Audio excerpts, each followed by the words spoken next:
This meeting is being recorded. Officially, you hit the record button. They let you Yeah. know. Did she yell at you and tell you that we're recording you? Yeah, she did. She let me know that this is legit happening. Yeah. What is happening, I'm not exactly sure. But I'm bored, and I thought that I would dial up and see if you were bored. Yeah, man. I mean, we're both in the same boat. We got little kids, so it means that we're having to entertain and try to figure out how to do a little bit of work at the same time, literally every day. So it is what it is. Yeah, my wife and I had a conversation the other day with somebody, and we were complaining about both of us working from home. Yeah. And having a 1-year-old and a 3-year-old, and they let us go on for about 5 minutes. And then he's like, well, maybe you guys should just be happy that you're both getting paid. And I was like, That's true. okay, yeah, all right, you're right. Yeah, that's good. That's a slick Habit hat right there, bro. Yeah, they're on the website right now. Are they? I'll have to go check that out. That's a slick hat right there, bro. I think it is. You may be talking to the guy that designed it. Okay. So I don't mean to brag, but it may be a little partial, but it is pretty slick, man. I like that. So I gotta get one of those. I'll have to hop on and grab one of those. Yeah, I was vicariously living through my dad and my brother. They were chasing birds in Missouri, where I'm supposed to be right now, and they got their butt kicked, and I forgot how much fun even that is. Yeah, it's just fun to be out. I haven't done very much. Obviously, I was planning on being with you guys when you were going to come out our direction, but obviously that wasn't able to transpire. Good old Corona. That's right. I didn't think it was a good look for me to go on a turkey hunt while the other guys were canceling sales calls. Yeah, probably a good move, man. Probably a good move. So, anyway, how's the family? You guys safe? Everybody's good, man. Everybody's good. We're doing our best to, social distance and not hang around, crowd, doing the whole, doing what you're supposed to do. So, all the while still trying to maintain an ounce of sanity. So, I'm getting hunting blinds put together, trying to focus on the fall, and, hopefully the world will open back up here sooner than later, man. What about you? Yeah. Family good? Family's good. Oakley turned 1 a couple weeks ago. You saw that video. Yeah, I'll probably put that in here for the people who don't follow me on Facebook and aren't in my phone. Oh, Weston, watch Daddy. Maybe. Okay. Maybe.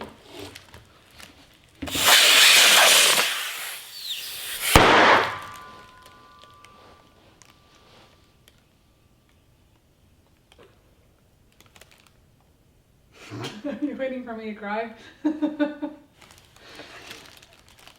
Okay. So that was rough. My wife is very much the Pinterest mom and wants the perfect video and our perfect birthday, and the fact that she turned 1 during the pandemic and we couldn't invite anybody over, even grandma and grandpa, and then I go and blow up the only one of those balloons, literally. That was good, man. I felt for you there. That was a heartbreaking moment, but at least she's won. You know what I mean? At least At least only my wife will hold it against me for the rest of my life. Exactly. Not my wife and my daughter. Yeah. No, that was good, man. So we've had 2 birthdays during this. My wife turned 40. Yeah, I remember you texted me that. And so that was horrible because, obviously we had a whole thing kind of planned out. We're going to have a big dinner, rented out upstairs of a restaurant. We're going to do a whole thing. That didn't get to happen. And then my son turned 12. My oldest turned 12. And so same deal, man. Like, you just can't do anything. No buddies. He had some buddies drive by and, roll the window down and tell him happy birthday. So that was cool, but, still kind of stinks, Yeah, I'm well aware. It's crazy. I've never heard of anything like this in my lifetime. We're living a history book, man. It's true. It's true. Yeah. But, so work-wise, we're all working from home and trying to keep it together as best we can and live through whatever shipping problems this is going to cause in 3 months. And, you know, because we're not the only place in the world that's dealing with this right now. And Yeah, that's right. factories everywhere. And it's crazy. It is absolutely crazy. But what still surprises me is, you know, when you drive around town, like we'll go out and just go for a drive, just the amount of people that are at a park.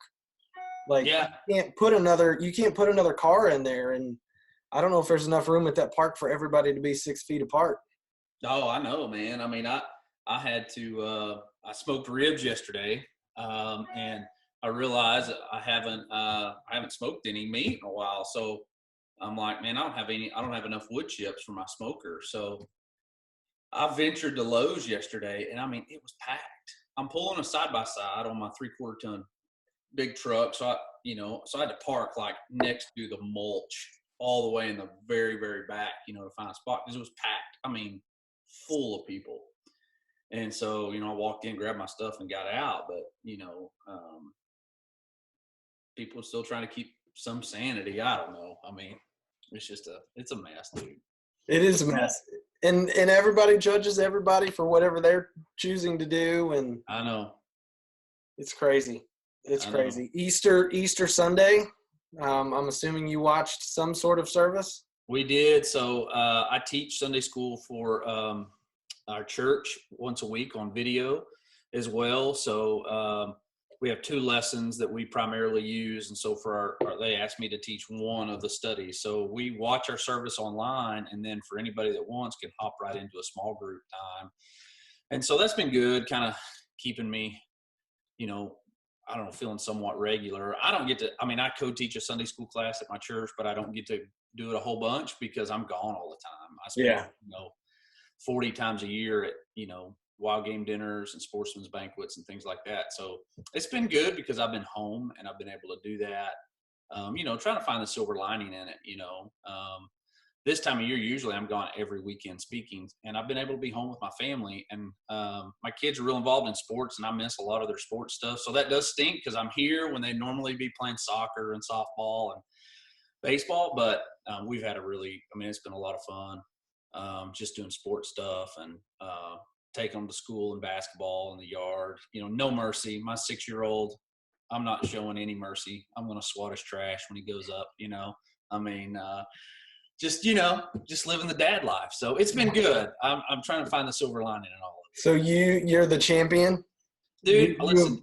You won the March Madness? These kids today are soft, bro. They're soft. And so I want my kids to be hungry to win, I'm like, it's the last dance, this Jordan thing, right? Motivated because he wanted to be better than his brother.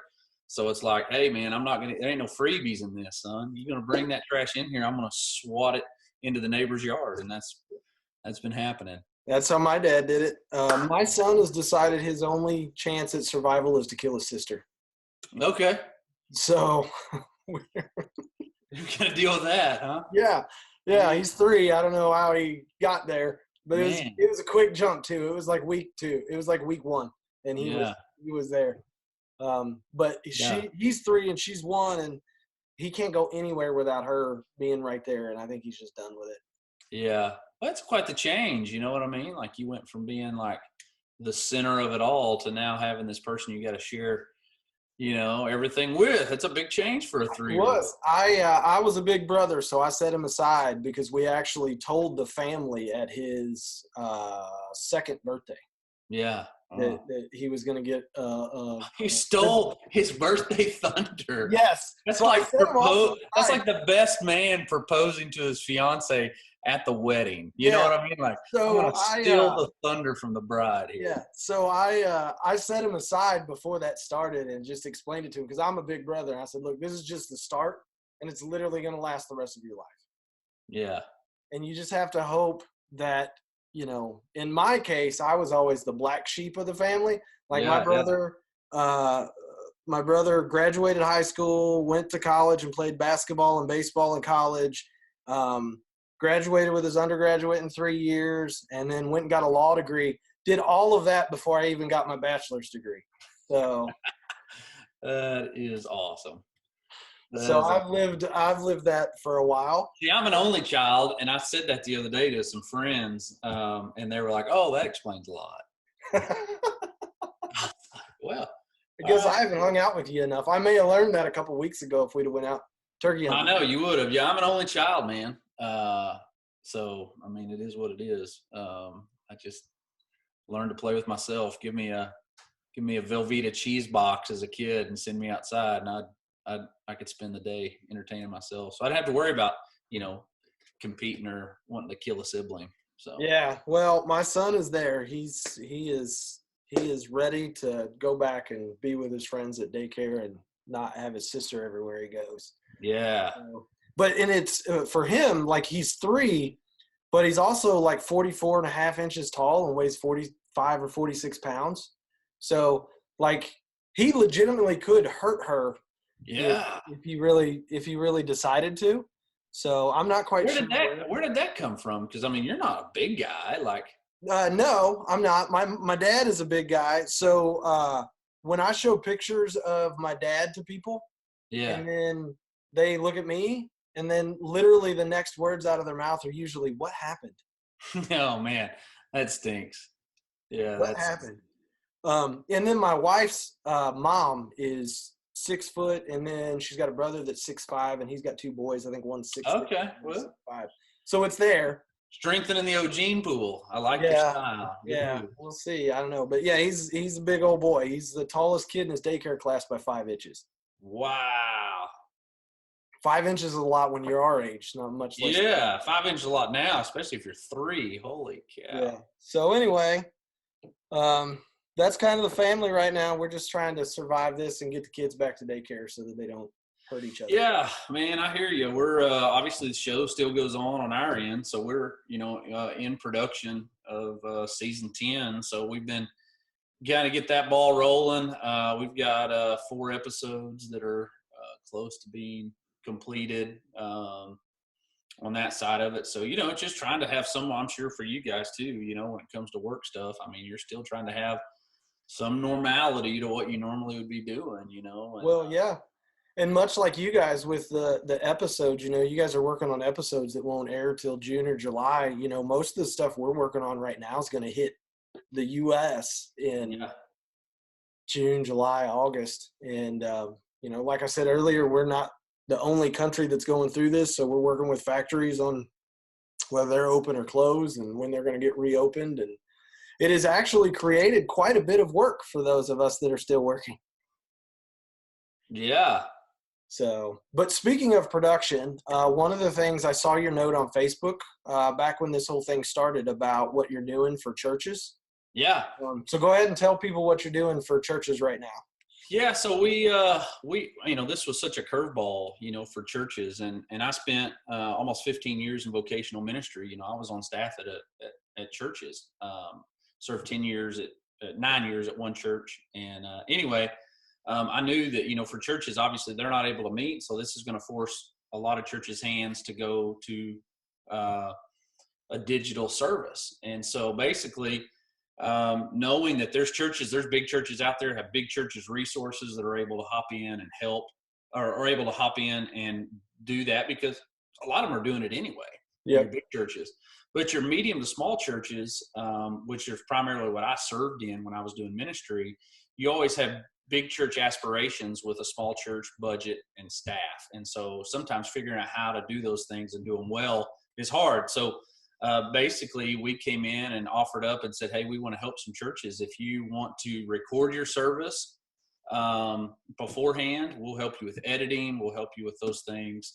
And, try to put the best service you can online for your people to continue to, watch and enjoy and all those things. So that's kind of what we did, and hopped in, was able to help several churches, even with just trying to figure out what equipment they need. I mean, a lot of them says, hey, we want to do it, but we don't even know where to start, what equipment. So we've just kind of been a little bit of a church consulting firm for online services, which has been great. So we've definitely wanted to help, and we had a church that actually filmed it. They live several hours, were several hours from us where the church was, but they filmed it and actually sent us their service as well. So, we tried to figure out multiple ways that, we could help. And it's been a lot of fun. And even seeing the reach that's coming out of that, God's not surprised by any of this. No. And so, seeing eyeballs on services, that there's even more people tuning in and watching than maybe even are attending on a regular service, you know what I mean? Which was kind of cool. So I had one church, they usually run 125 people that we were helping.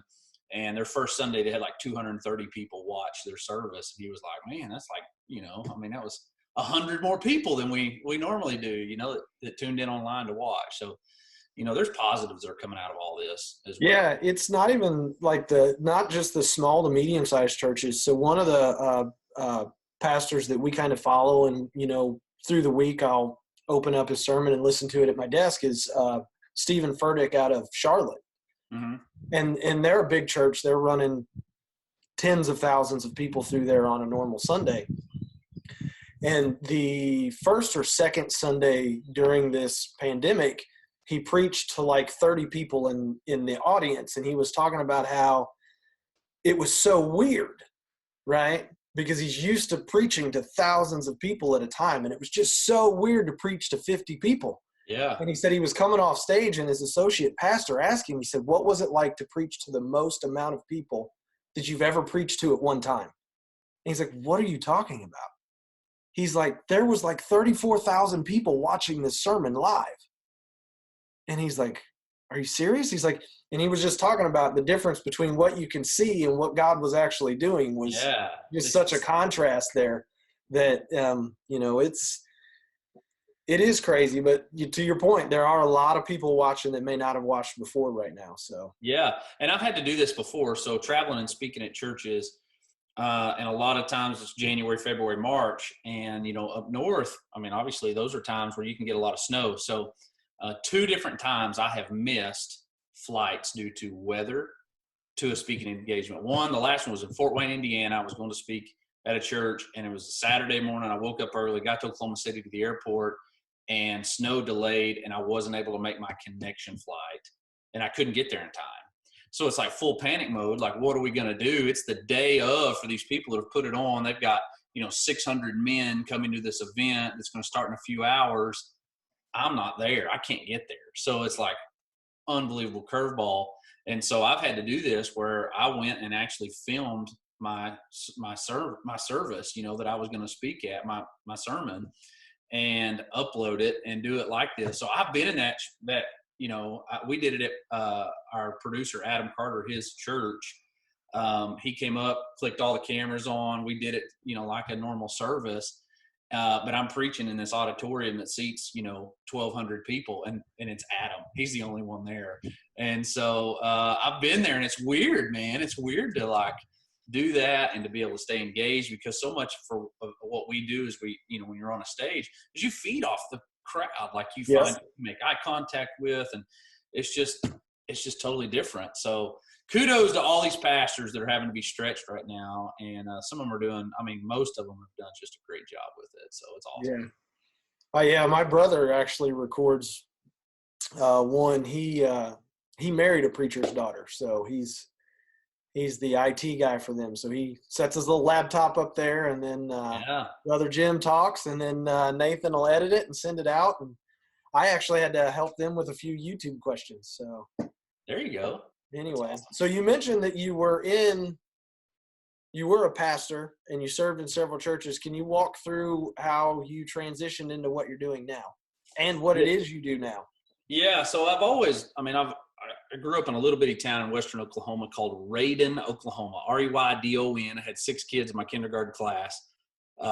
Middle of nowhere, man. It's 50 miles the closest Walmart. And so, but that's where I grew up. So, hunting and fishing was just what you did. That's what we did every day. My dad raised greyhounds. We had 16 greyhounds, and we hunted coyotes with greyhounds every day. And so I have these incredible memories, of doing those things. My dad died of leukemia when I was 7 years old, and we moved to where my mom was originally from, northern Oklahoma around Enid. And my mom ends up remarrying, and I ended up moving to a town in southeast Oklahoma where I graduated high school. And but when I was there, I ended up realizing, I could tell you a lot of stories about the Lord. I could tell you a ton of Sunday school answers, but I'd never given my life to him. And so as a sophomore in high school, I surrendered my life to the Lord. And, was a good kid, served and was plugged into church, all those things. And then my senior year in high school, I felt the Lord call me to the ministry. And so I surrendered the ministry and served as a youth pastor for 14 years here in Oklahoma. Did that through college. My first 3 years of college, I was also I played football in college. So that was crazy, trying to balance school and sports and being a part-time at a small kind of country church doing that. But did that, met my wife. We got married. We've been married for 16 years and served in youth ministry for that time. But my passion for the outdoors has always been there. It's something that I've always had, and I implemented it into what I did. I would always find, kids in our youth ministry that enjoyed hunting. And I always loved finding, especially kids who, maybe didn't have a father that was around. And so I made so many great connections to kids through hunting, or shooting guns or shooting bows. That was always a part of my ministry plan anyway. And that's primarily why I enjoyed serving at smaller churches, not in urban communities. I mean, that's a way of life for a lot of small communities. So and I moved and I served for the last 9 years that I was on staff at a church. I was at First Baptist Church in Sulphur, Oklahoma. And me and some buddies decided that we wanted to start filming some hunts. And so we bought a camera and we started hunting together. It's just some guys that were in my small group at church. We started filming, and we did that for a couple of years. And I had a friend who was on staff at the First Baptist Church in Durant, Oklahoma. Durant, depending on where you're from.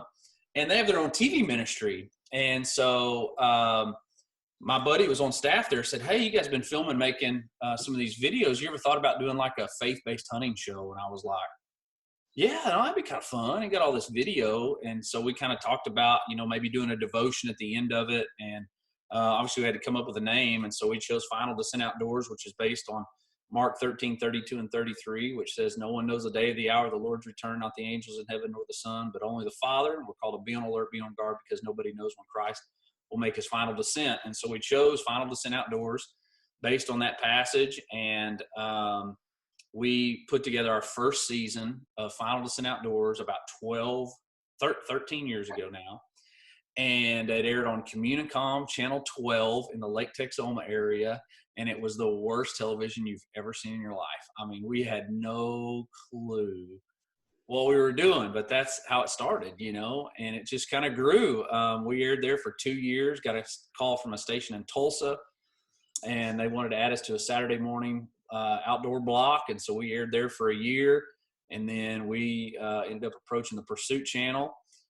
They had just finished their first year as a nationally syndicated outdoor network. And so we submitted it. They were looking for new programming. And so they picked us up. And, now we're the longest running TV show on the Pursuit Channel, fixing to start season 10 here in July. So it's been a heck of a ride, man. Sounds like it. Yeah. I've been full-time with it. I ended up 2 years we aired on the Pursuit Channel. I felt like, it was just, I was being pulled, trying to decide, hey, how do I continue to do the ministry here at the church, but also Final Descent Outdoors, which is a ministry for us. We end every show with a devotion. I travel and speak at 40, 50 events a year. It's very much so a ministry as well. The problem is that Final Descent Outdoors, being in what we do, is because we're paid programming, man, there's just not a lot of money.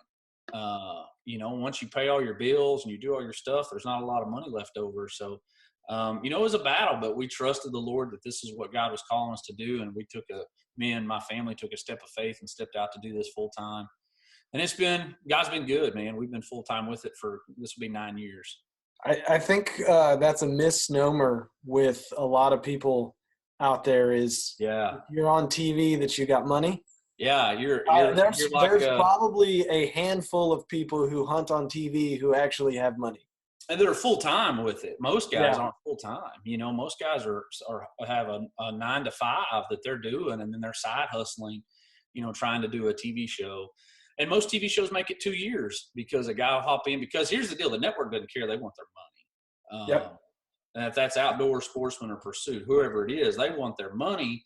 And so, but the thing is, say I approach somebody like, you know, Habit, and I come to you and I said, hey, I'm interested in having Habit, you know, partner with Final Descent Outdoors. And you're going to say, oh, great. What are your air times? Well, for me to have airtime, I've got to sign a contract with the TV network. Yep. And so I'm signing on for tens of thousands, if not hundreds of thousands of dollars to be able to get that airtime, to be able to go to you, because I could go to you and say, well, I don't have air times yet, but once I get that nailed down, I'd like for you to partner with me. And you're going to say, well, once you get that nailed down, come back and talk to us, right? Yeah. I mean, you're not going to, I mean, what can you do? You don't know what air, I mean, because it matters, you know, it doesn't do you any good for, you know, a show that airs at 3 o'clock in the morning is not going to be as good as a show that airs at 7 p.m. on a Sunday night, right? Yeah, it's And tough. so, and it's tough. we talk to a lot of people that have the 3 a.m. time slot, or you know, YouTube has changed the way this whole thing works significantly. Yeah. You know, even us here at Habit, we take a camera out and kind of record them like home videos and put them on there. Right. And YouTube has kind of changed some of that, but For sure. it's there's some people on YouTube that are good at it, and then there's people like me that put videos up there. No, that's not true. You know that, and you're exactly right. I mean, we have a staffer, you know, on our show, Daniel Arms. He's one of our pro Right. staffers. You know, he does Arms Family Homestead, almost 300,000 subscribers.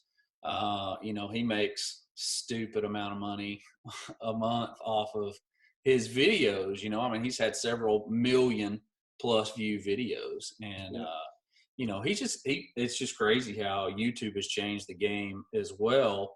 And you know, and how YouTube has changed too. I feel like it's become a little bit easier. I know we've had a YouTube channel for a long time, but YouTube hated us. Like, you would be like, well, this content's graphic because we're showing animal, but it's actually kind of evolved a little bit to where it's not, you know, I mean, we started about the time we started the show, and so it's actually changed as well. So you know, it's definitely a great place, obviously, for people to land and to start, you know, honing your skills, really. Well, I think with YouTube, I think what they've realized over time, and I think Amazon is kind of the same way, because I actually do the Amazon account for us. Yeah. Is you can have robots check the videos and try to figure out what's graphic and what's not graphic. But I think they've also added people behind the scenes to double check and make sure that the robot's actually flagging something that is graphic. Because we've seen, just in the 2 or 3 years that I've worked with Amazon, a change in what we're able to put up there and what we're not, or what we weren't able to put up there before and what we're able to put up there now. Yeah. So, and it's changing. I mean, media is changing, you know, I mean, it's how people are consuming entertainment is changing. You know, I mean, if you'd have told me that I would have almost 25,000 TikTok followers, I would have said, you're crazy. But here I am as a 38-year-old man with almost, you know, 25,000 TikTok followers. I mean, you know, so it's just, there's so many different ways for media to take place, and for people to consume media. And, you know, our job is to be as on and involved in as many platforms as you can, you know, to brand yourself, which ultimately leads to us branding our companies that we're ambassadors for, you know. So it's always changing. There'll be something new, you know, in 6 months that I'm going to say, well, we got to be a part of that too. Yeah, it is crazy how quickly that stuff can take off. And I think we're learning right now it's influences how people consume their news. Yeah, and, what they consume. And when you hopping on TikTok, bro, when you coming? I don't know, man. You gonna hop in here with me? I need to feel youthful. I feel need youthful. Oh, okay. It just popped up and said it removed the 40-minute time limit. Oh. for my first group meeting. So you are the lucky. Ooh, it did it to me too. Yeah. You are lucky to be the guinea pig. I know, right? Now we could just keep going. I can kick the doors in. I don't know how much more people would sit here and watch us talk, but what was I talking about? Oh, I was talking about trying to get you to join TikTok. Yeah, I don't know. This may not be the right avenue to tell people this, but I didn't even have Facebook till about 3 years ago when I started my whole YouTube channel thing. It just wasn't something. If you needed to get a hold of me, you had my phone number. I didn't want you to get a hold of me. So yeah, no, I get it. We've got some guys on the show that just, I force them to have social media, and that's exactly what it is. It's a force. Yeah. I mean, they're just like, just let me go kill big deer. If you want to be honest, or if you want me to be honest, if you want to get under my skin, just talk about the fact that I qualify as being a millennial by 1 year. Yeah. So that will. How old are you? I'm 37. Yeah. See, I'm 38. Yeah. See, I don't think you're a millennial. I think it cut off in 81. I mean, I don't feel like I identify as that anyway, but it's what it is, man. What's that? I don't feel like I identify at that anyway, but I don't know how much that matters. I don't think it does either. Just bothers me. Yeah. No, I hear you.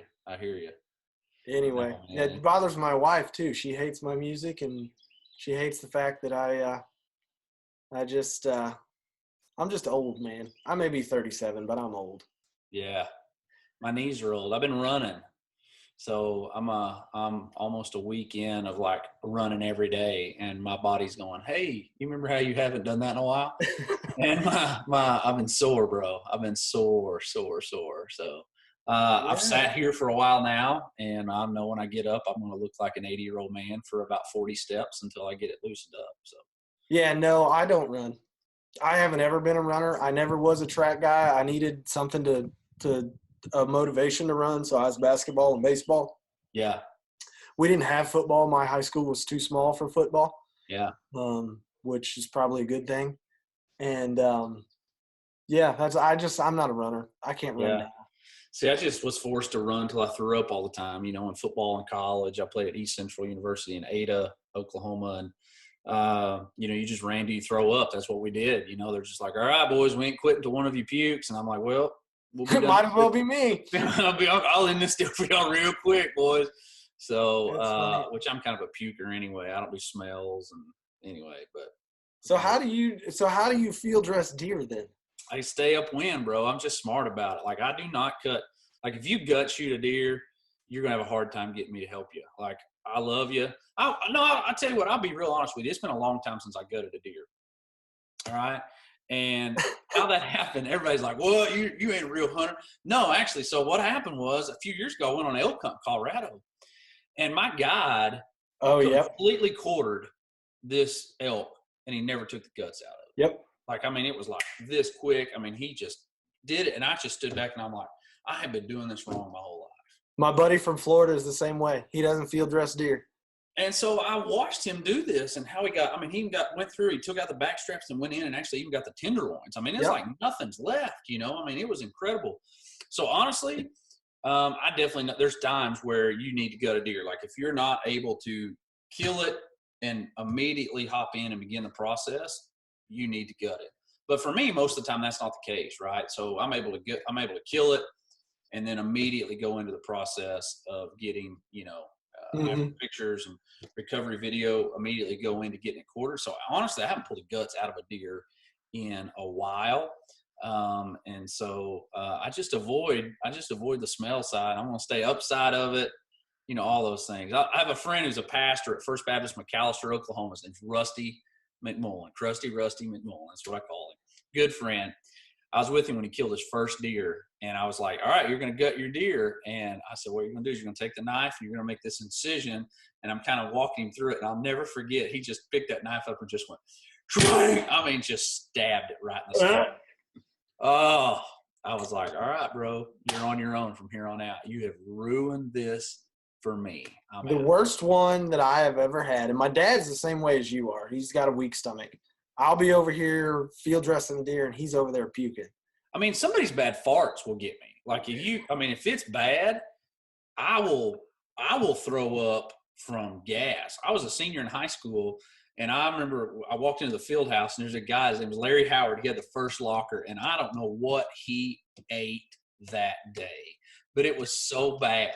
It was so bad, Nick. I walked in, I opened the door to the field house, and I looked at him, and I said, "Hey, Larry," and I took 2 steps, and I threw up a 5-gallon bucket worth out of within 2 seconds.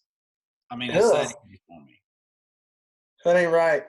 But, yeah, so one day we were field dressing a doe that I had shot. Yeah. My dad was holding the legs, and she was kind of I had a Durango, and she was on one of those hitch haulers.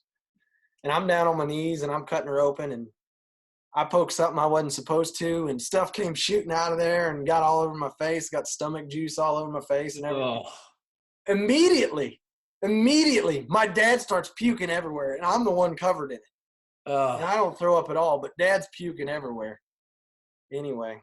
Oh, that's rough, man. That's rough. That's hard on me just to hear it. Yeah, I thought about not telling that story because I didn't want you to have to get up and run away. I got a trash can down here at my feet. I can dive into it if I have to.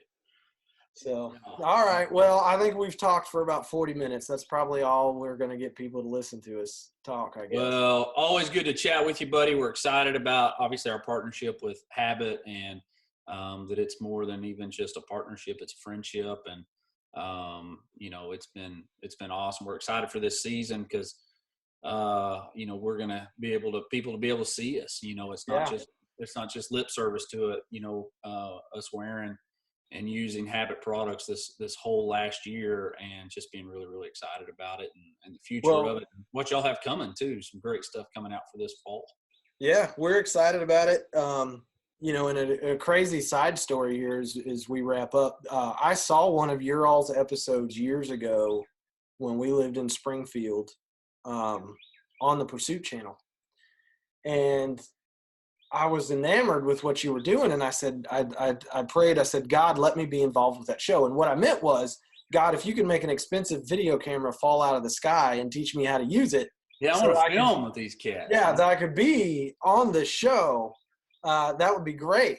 But it's crazy how I'm involved with the show, but not exactly how I had originally asked. And it was well, that's really cool. I didn't know that. So that's really, really cool. And I think all of it was just how even we met, obviously I was familiar with Habit gear, but I'm standing I'm kind of standing waiting for another meeting at ATA and of a booth that was across from you guys. And you just tapped me on the shoulder and said, "Hey, I'd like to visit with you," and so it's crazy how all of it kind of comes together. So that was really, really cool, man. Yeah, it was, that's how all that went down. And, God just knew that wasn't the right time for me. And, that wasn't the right thing. Back then I took hunting way too seriously, and it wasn't fun to hunt with me. Yeah. I'm still dealing with that with my wife and turkey hunting. I sucked the fun out of that real quick for her. That's awesome. No, I've had to battle that too. I made it to where it was, there's a lot of pressure. You feel pressure as a TV show host to kill big deer and have all this stuff and to go and to be, the status quo of it. And, God's blessed with some great guys. I'm so thankful for them, because I didn't kill a deer this year, first time in a while, but I didn't kill a deer. I filmed my son kill an awesome deer. But, for me, I filmed, all together, I'm looking at our big board over here, I filmed like 7 or 8 deer die. Yeah. But I wasn't, I was playing guide to a sponsor or to, my kids or something. So, but it's gotta be fun, man. If it's not fun, it's just then worth doing it. So there was a period where it wasn't. And, I was trying to be a big buck hunter, but I don't have the skills for it. Location, man. I'm more of a medium buck hunter. I hear you, bro. I hear you. That's a good deer, man. If you look back here, most of the big ones are my wife's. Well, you don't have. My mom told me a long time ago, you don't have to tell everything you know. Well, sometimes it's just best to keep her shut. There's a couple in here. See, I can get all the way up. You know, there's a couple of whitetail in here. My biggest 164 is in the middle there. You can't see him very well, but you know, we've had several guys on the show. You know, we've had a 204, a 196, a 183, 179. I can't break 170. I mean, I've been doing this and traveling. I've got to hunt some unbelievable properties, and we have other guys that, you know, they're killing them in their backyard, you know, these booners, and here I am, you know, traveling all over the place, and I can't get it done. But Yeah, it's all good. My time, if it doesn't ever happen, it is what it is. I mean, but you know, that's what you're always chasing, you know. see, this one here is my biggest. I killed him 2 falls ago with a bow here in town. That's That's awesome. I love those splits on them twos, man. Yeah, 140. That's a nice deer, bro. So this one here, speaking of 170s, scored right at 169.5. Oh, It's my wife. She shot it in Texas as a management deer. well, that's Her guide messed up. It was early in the morning, and he probably didn't see them. He didn't see the claws on him, did he? He didn't see the claws. He thought it was an 8. And it had a one side with the G2 on one side was broken off. And he also didn't get a real good look at it to realize that those main beams are 27 3/4 inches Yeah, long. you can tell they're giant long main beams. I mean, that is awesome. That's cool. So she shot literally the only deer that I've ever known to go from 135 to 170 in the span of, just like that. Just like that. That's awesome. So that's awesome.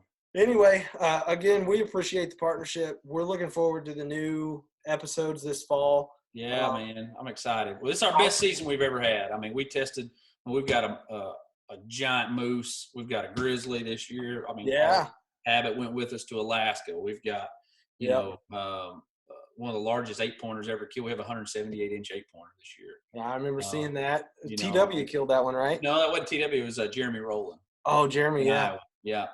I mean, it's unbelievable. He's usually like 3:30 in the afternoon. I mean, broad daylight.